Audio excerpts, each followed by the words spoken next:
If it is deemed necessary that I should forfeit my life for the furtherance of the ends of justice, and mingle my blood further with the blood of my children, and with the blood of millions in this slave country, whose rights are disregarded by wicked, cruel, and unjust enactments, I submit, so let it be done.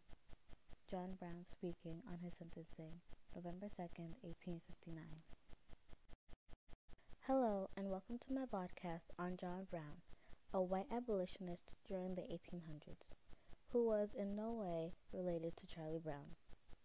He was a man known for his many actions in trying to end the brutal practice of slavery. Before I teach you of his actions in trying to end slavery, let me begin by informing you on who he was before his publicity. John Brown was born May 9, 1800 in Torrington, Connecticut. He was a husband to Diane Lusk, and after her death in the early 1830s, he was a husband to Mary Ann Day. Altogether, he fathered 20 children. That's about the same amount of people in 1116. In addition to those 20 children, Brown and his wife raised a black youth who was not known. John Brown believed that slavery should not be in existence and acted in many ways upon this belief. Some ways he did this was by working with the Underground Railroad, the League of Gileadites, and giving land to fugitive slaves. The Underground Railroad was organized by a network of people who helped fugitive slaves escape to the North and to Canada. The League of Gileadites was a group John Brown founded himself to protect the runaway slaves from the slave catchers. In the later years of his life, Brown continued with his actions to abolish slavery, but presented it in a more violent way. An example of this would be the Pottawatomie Creek Massacre. Involved in this massacre were Brown, his 4 sons, and 2 others. Together, they murdered 5 pro-slavery settlers along the Pottawatomie Creek in Franklin County, Kansas. This crime happened in a time of history which is known as Bleeding Kansas. Bleeding Kansas, which was also known as Bloody Kansas or the Border War, was a period of violence during the settling of the Kansas Territory, which was between the years of 1853 and 1861.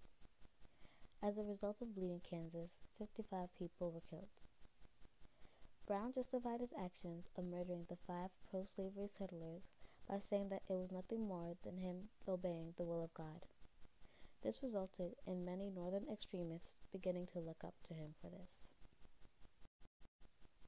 Now that we've gotten a clear picture of who John Brown was, let's focus on why he was important.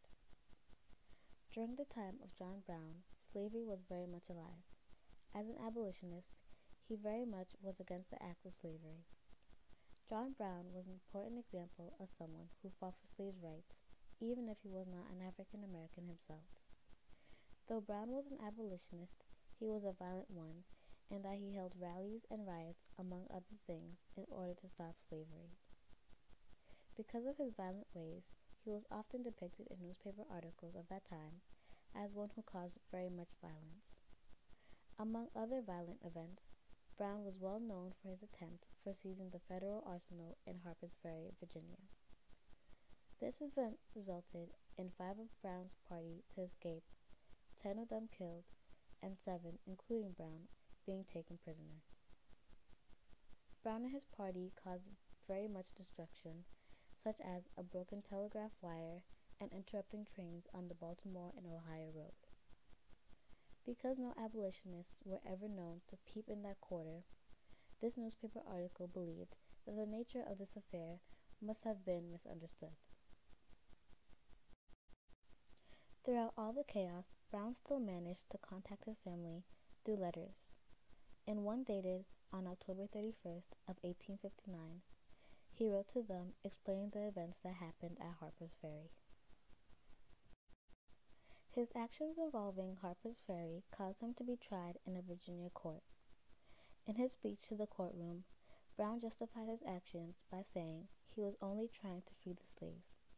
He furthermore explained that he never did intend to murder or treason or the destruction of property or to excite or incite slaves to rebellion or to make insurrection. Despite his justification, the Virginia court found him guilty of treason, conspiracy, and murder. Because of all of this, he was sentenced to die by hanging on December 2nd, 1859. In his last letter that he wrote to his wife and children, he continued to show love for them by reminding them to love one another and to regard with disgust and hatred the actions of slavery. John Brown was a perfect example of someone who fought with pride on what he believed was unjust in our country. Though some of his violent ways may have been avoided, his determination is one that should be admired and mimicked. It is with my hope that you were able to gain more knowledge of our country's history and those who helped mold it into what it is today. Thank you for your attention in this video podcast of John Brown. Have a good day and goodbye.